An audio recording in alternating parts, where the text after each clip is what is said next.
Assalamualaikum warahmatullahi wabarakatuh. Alhamdulillahirabbil alamin. Shalatu wassalamu ala asyrafil anbiya'i wal mursalin sayyidina wa maulana Muhammadin wa ala alihi wa ashabihi ajmain. Yang terhormat segenap dewan juri dari Kemenak Trenggalek dan seluruh pemirsa yang berbahagia. Pertama, marilah kita panjatkan puji syukur kita kehadirat Allah Subhanahu wa taala yang telah memberikan nikmatnya terhadap kita sehingga kita dapat melakukan aktivitas kita seperti biasanya. Shalawat semoga tetap curahkan kepada junjungan kita Nabi Agung Muhammad sallallahu alaihi wasallam, dan semoga kita besok kelak diaku sebagai umatnya sehingga kita mendapatkan syafaat, menyebabkan kita selamat mulai di dunia sampai di akhirat. Biqaulina Allahumma sholli wa sallim wa barik alaihi wa ala alihi. Pemirsa yang berbahagia, untuk kesempatan kali ini kita akan membicarakan tentang radikalisme ya. Radikalisme.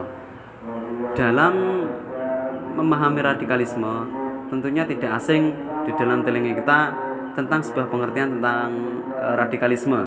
Radikalisme adalah sebuah paham yang menginginkan perubahan dalam sebuah tatanan sosial, atau yang lebih luasnya kita sebut dengan tatanan negara, dengan cara politik yang cenderung ekstrim. Itulah yang disebut dengan radikal. Selanjutnya, demi kepentingan, mereka itu cenderung mengutip ayat-ayat yang menurut mereka sendiri atau yang mereka yakini sebagai pedoman mereka dalam melakukan aksinya, tanpa melihat sepenuhnya dari ayat-ayat tersebut. Sehingga mereka dengan keadaan itu cenderung ekstrim dan bergerak layaknya teroris, atau bahkan juga bisa disebut dengan teroris.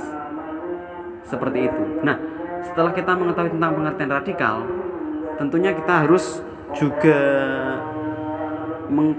mengetahui tentang ciri-ciri daripada radikalisme itu sendiri. Yang pertama, orang yang terpapar radikal, mereka itu cenderung berpandangan yang sangat sempit sekali, tanpa melihat di sekitarnya ataupun pandangan-pandangan yang lebih luas dari yang lain. Yang kedua adalah fundamentalis, atau dalam istilah bahasa Jepangnya dikatakan sak karepe dewe. Yang ketiga, mereka itu cenderung sangat keras baik dalam berpikir maupun dalam bertindak. Selanjutnya, yang keempat, ciri-ciri yang dapat saya jelaskan, mereka itu selalu ingin mengoreksi paham orang lain. Mengapa paham mereka tidak sama dengan pahamnya? Padahal cara mereka berpikir adalah setengah-setengah tanpa melihat dasar-dasar mereka berpikir yang sepenuhnya. Nah, penyebab dari radikalisme sendiri itu apa? Nah, penyebab dari radikalisme sendiri itu adalah kecenderungan mereka terhadap agama, atau bisa disebut disebutkan mabuk agama penyebabnya. Bahkan apalagi mereka yang sangat minim agamanya.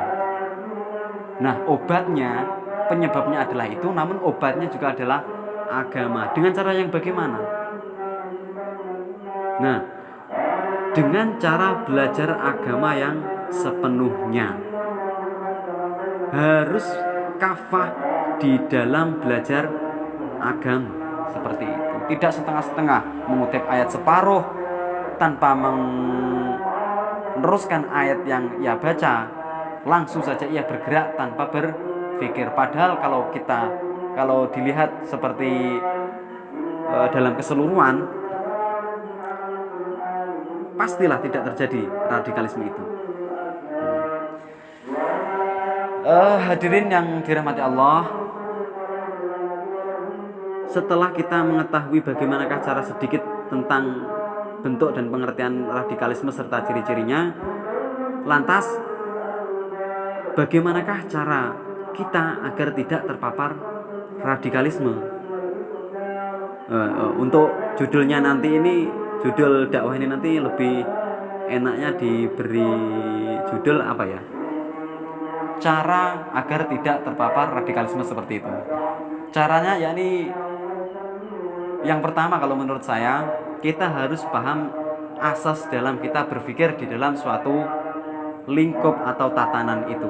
Nah, kita hidup di Indonesia. Kita hidup di Indonesia ini, dasar dalam kita berpikir, dalam dasar kita melangkah adalah sebuah asas yang disebut dengan asas Pancasila. Seperti itu. Yakni bagaimanakah caranya kita menerapkan Pancasila sebagai asas dalam berpikir?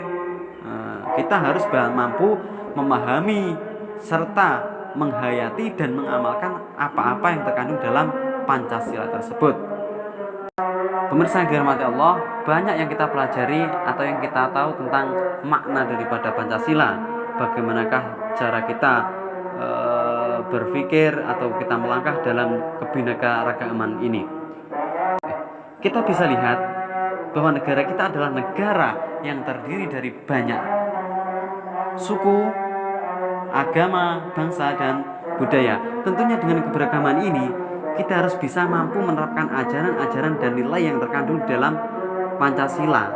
Toh juga tidak bertentangan dengan ajaran yang ada di agama. Seperti contohnya dalam sebuah dawuh dalam Al-Quran mengatakan bahwasanya Allah itu menciptakan keberagaman untuk kita saling mengenal, bukan untuk kita saling bermusuhan atau kita saling bengkerangan atau kita sakarape dhewe, tidak. Nah, disitulah peran penting kita berpancasila. Kita tahu di dalam Pancasila itu banyak nilai-nilai seperti persatuan, bagaimana cara kita membangun persatuan, cara kita berbuat adil, dan masih banyak yang lain. Tentunya kita sudah paham tentang hal itu. Nah, cara ampuh dalam kita mengekang radikalisme pada pembahasan kali ini adalah asas kita di dalam sebuah perkumpulan atau komunitas atau sebuah tatanan atau yang lebih besarnya lagi di dalam sebuah negara, itu adalah kita harus meletakkan satu asas dalam berpikir, dan kita harus bisa memahami kandungan, isi, serta menerapkan asas tersebut. Khususnya dalam di Indonesia adalah asas kita, yaitu Pancasila. Kiranya seperti itu yang bisa saya sampaikan. Banyak sekali kesalahan dan mungkin karena ada gugup-gugup sedikit ya, banyak sekali kata-kata yang recel ataupun yang lain, bolak-balik dan lain-lain. Saya minta maaf yang sebesar-besarnya.